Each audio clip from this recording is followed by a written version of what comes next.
Voting is one of the most important rights and responsibilities that U.S. citizens have. It is our duty to choose the best candidates for the job. For democracy to work, we must make our voices heard. We must make informed decisions.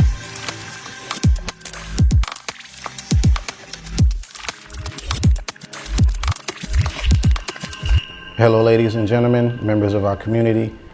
We are Inglewood Times media and newspaper, and we're supporting our community and the surrounding areas. And we're here with our candidate, Robert Pullen-Miles, who is running for State Assembly. And we had a couple questions for you, Robert. We wanted you to introduce yourself to the community and to the general public. Let them know what your thoughts and your views are in the capacity of an assembly member, and a little history, if you can, in your own words. First of all, thank you for allowing me to be here, Richard. It's indeed a pleasure. My name is Robert Pullen-Miles. I currently serve as the mayor in the city of Lawndale, which I have had the honor of doing so for the past 8 years. That was significant because I was the first African-American elected as the mayor in the city of Lawndale. Prior to that, I served a few years, about 10 years, as the council member, once again being the first elected African-American to the city council. During that time, we've had the opportunity to work on a lot of issues that improve the quality of life for our communities, including local economic development.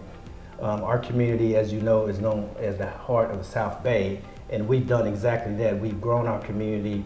You see, we got new businesses have come to the community. We built a community center, a new community center, three new parks, I should say, and that was my commitment to open space, providing open space and recreational opportunities by providing 3 new parks. Of course, we have one of the crown jewels of the county, a new library, and all this happened since I've been on the city council as a council member and as the mayor. I'm running for the State Assembly in the 62nd Assembly District to succeed my boss, my former boss, Assemblywoman Autumn Burke, who, by the way, has endorsed my campaign. I'm looking to build upon the foundation for which she laid in Sacramento for our district. Most importantly, bringing families out of deep poverty is one of the issues that I want to continue to build upon that foundation that Assemblywoman Autumn Burke laid when she was in the Assembly. We also want to work on workforce development because our community, we're not getting our fair share of workforce development opportunities. Job creation. You said job creation. Someone took the community out of community colleges. But community colleges were set up so you can go to community colleges, not only get an AA degree, but also job training and workforce development training. We need to work with our community colleges to make sure that our communities have our fair share of state dollars so that we can have career technical education programs as well as STEM programs. These are programs, or certificate programs, if you will, that don't require a college degree, but they provide for high-paying jobs, and we're not getting our fair share. So that's one of the things that I want to work on in Sacramento, working with our workforce development on board and our community colleges to make sure that we get our fair share in terms of workforce development. Because we understand when we have a population that is educated, they're able to take advantage of the opportunities. We have to make sure those opportunities are available in our community. Okay. When you say go up to Sacramento, you mean help write or introduce legislation in order to get that fair share on our behalf as a community. What areas as a state assemblyman will you be covering in that capacity? Well, if you're talking about the areas in terms of the communities, of course, our community in the district itself. Right, 62nd District. You have Lawndale, Hawthorne, Inglewood, Gardena, Westmont, Athens. I said Inglewood. You also have on the west side, you have Venice, Marina Del Rey, Playa Vista, Westchester. A big area to cover. So it's a large area. On the west side, of course, they have certain things that are unique to the west side. A lot of traffic, of course, is an issue on the west side. So even more so than on the east side, east portion of our district, such as Inglewood and down on the southern part, Lawndale and Hawthorne. But a whole array of issues that we have to tackle in Sacramento. So that's what it looks like in terms of the map geographically. But there's a whole array of issues.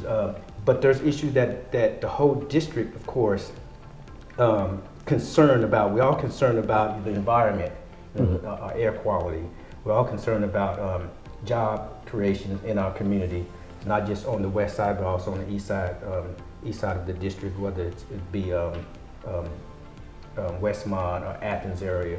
We're all concerned about making sure that our kids have job opportunities or what have you, no matter what part of the district you live in.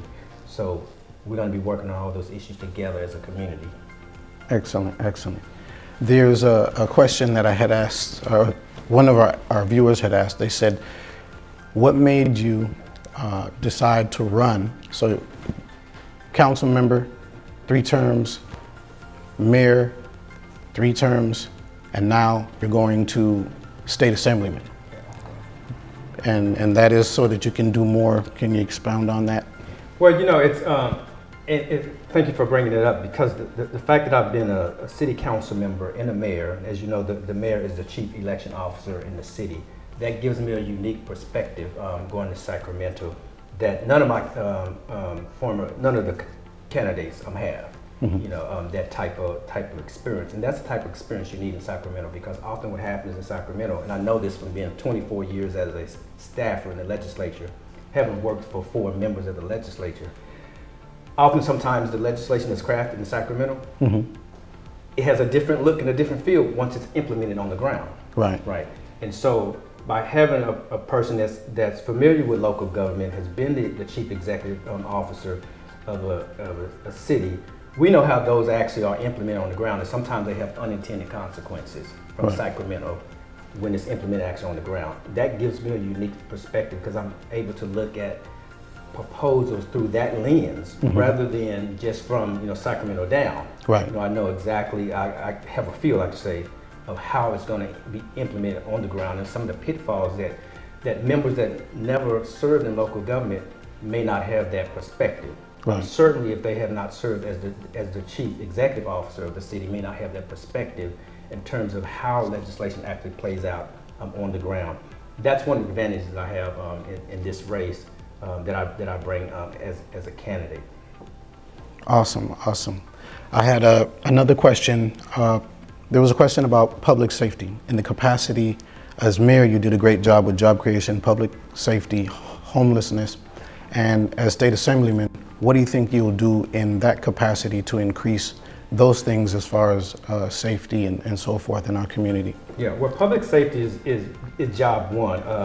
As a local mayor and council member, that's one of the top issues we deal with public safety, right? If you don't have a safe and secure community where people can feel that they can have recreation activities safely, be able to go shopping and just out with their families safely, what have you, then you don't have a community, right? So that's job one in the communities. So I've been able to work on those issues in the city of Lawndale, and that I will continue to work on public safety issues in Sacramento to make sure that the locals, once again, have the tools and the resources they need to make sure that public safety policies are implemented so that in a way that our communities are safe and secure as much as possible. And at the same time, we need to hold those who violate the laws, we need to hold them accountable, because that's all part and parcel of having a safe and vibrant community. You want to hold those responsible, and you also want to make sure that we have programs that deter or prevent crime in the first place. That's why I've been honored to serve as the president of the Centinela Youth Services, where we deal with restorative justice. So when minors get into minor problems, instead of having an arrest record, we deal with holistically bringing the parties together, both the victim as well as the offender. They take care of the process together, kind of in a collaborative approach, I should say, so that both parties are made whole, including the perpetrator. Because we don't want the perpetrator to offend again. So what restorative justice says that by working collaboratively, the offender would know exactly how his or her crime affected the victim, right? And the victim will have a part to play in the restitution and how that person can be made whole. Right. So we want to make sure that those type of programs are funded through Sacramento, because that speaks to public safety, that speaks to preventing crimes in the first place. So that's something that I'm going to work on as well in Sacramento. Awesome. Touching bases on that is really powerful, because a lot of times in our community, people, they see these elections and they don't really vote, or some do, but now we got a young set of kids or people in our community, young women and men, and they don't understand what the elections are about. They don't know how we're moving forward and what can we do together collectively as a people. And I think that you spoke on a lot of that. There's a lot of tough questions that I normally ask, pretty tough questions, because we try to keep it fair for everyone. One more question that I had was, in your description as state assemblyman, you got these people that call in and they talk about our roads. We're driving down the street and they got some big potholes in the roads, and they're saying, we've been trying to call our state assembly members, and what would you differently? How would you, you're approachable. Okay. Or yeah. Well, first, one of the things I would do is make sure that people understand the different levels of governments and the different roles of government. Okay. Being a staffer for four members of the legislature, we often get calls and we help the constituents as much as possible, as much as we can. But oftentimes the calls, or the remedy, I should say, actually rest with the local authorities, not necessarily with the legislature. So the legislature, and you made an example of the roads, if you need, that speaks to your local infrastructure. So as a member of the state legislature, we're charged with providing funding right. to local governments for local road improvements and infrastructure improvements. But the implementation happens with the city council, the mayor and city council. And often, it becomes a thing to where, for some reason, the city council and the mayor, just haven't got to it. They just haven't gotten around to it for whatever the reason is, what have you. I mean, I do know that oftentimes a city would have maybe a 10-year capital improvement program to where they're getting around to certain streets and certain infrastructure. There's a schedule, what have you, and if you got a street, maybe it's on the schedule, but the residents may not know that it's on the schedule and it's going to be taken care of in 2 years or 3 years, and so they may come out and do a patch job or what have you, but to actually repair the street, if it needs repair, that might not be on it. That may not come up like right away. It may be on the calendar of some sort. But those are activities that the local government implement. We in the legislature, of course, will provide the funding specifically through the budget process. Okay. That's why it's really important for the local communities to engage during the budget process. How do they do that? How you do that like Mayor Robert Pullen-Miles did when we was able to get through Assemblywoman Ottenberg $4 million for a teen development center and $2 million for local road improvements. Right. In the city of Inglewood for $8 million for the people mover connector that's going to go down Market Street. It's going to have access to Market Street in the tram entertainment district. By engaging your state representative, both your assembly member as well as your senator. In times when we have surpluses, like we just recently had a surplus in the last budget and the budget before, and there should be a surplus this year, the governor will ask, in some cases he may or may not ask, but the money is there to where the local elected officials would put in their request. We need a request for this infrastructure improvements and funding for whatever this project. And then that request could be carried by the members of the legislature in your district to hopefully get that in the budget. So that's how it actually gets into the budget. So then there's an allocation written right into the budget for the people mover in Inglewood. Okay. Do you know how people would access the information on the people mover? The city of Inglewood. The city of Inglewood, I don't have the exact I've seen it, but it's and it's been highly publicized. So I mean, they want you to know about it, right? They definitely want you to know about it, and I look forward to working with the city of Inglewood to get some additional funding, because we haven't secured all the funding for the people mover or they call it a connector. So when you get in, you can push for that legislation in order to make it work. I know what the needs of the city of Inglewood, working closely with the mayor, Mayor Butts. So we hopefully get even more dollars from Sacramento to make sure that we get that people mover connector done. But that's how you get it. It's usually through the budget process when it comes to local road improvements. Okay. One last question that I would like to ask: what would you do, or what would you implement? Because we live in a diverse state with people from all walks of life and cultures, black, white, brown, and other ethnicities in our community, and you'll be serving all those people. Yeah, right. What would you think that you would do different than any other state assembly member as Robert Pullen-Miles, assemblyman, elected on April 5th? Well, you know, one thing that separates me from my other colleagues who's running, I am the only member, or candidate, I should say, that have served with 4 members of the legislature, different members of the legislature. I served with a Latina, I served with African American male, African American female, and an Asian senator, API. Okay. What that does for me is it gives me a unique perspective to know that sometimes different communities have issues that are unique to them. Sometimes we don't recognize that, but the truth of the matter is that when you work for an elected official, let's say a Latina, you come to understand and appreciate some issues that are unique. And the culture. Yeah, and the culture as well. You can't get that just kind of like on the periphery, right? But you definitely get it when you work for a member. I experienced that when I worked for Ted Lieu. Although I had a roommate when I was younger and younger, for 4 years that was Japanese, right?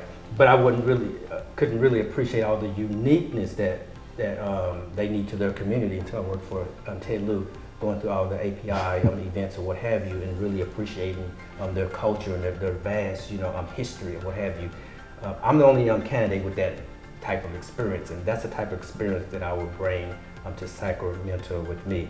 And you also talk about LGBT issues, as well as all the other array of issues, women's issues. You're looking at a father of 3 daughters, no son, right. And so I'm the only male in my household for the past, my oldest daughter's 21, 21 years. So those issues are dear to me as well, because I have to make sure that my daughters and my nieces and nephews, actually I have, don't tell anybody, great nieces and nephews, that they have, as females, as young women, that they have equal opportunities, right, and equal access, right, because I want that for my daughters, my 3 daughters, as well as my great nieces and nephews. So that's the kind of experience I'll be able to bring to Sacramento on those diverse issues. Well, today was awesome.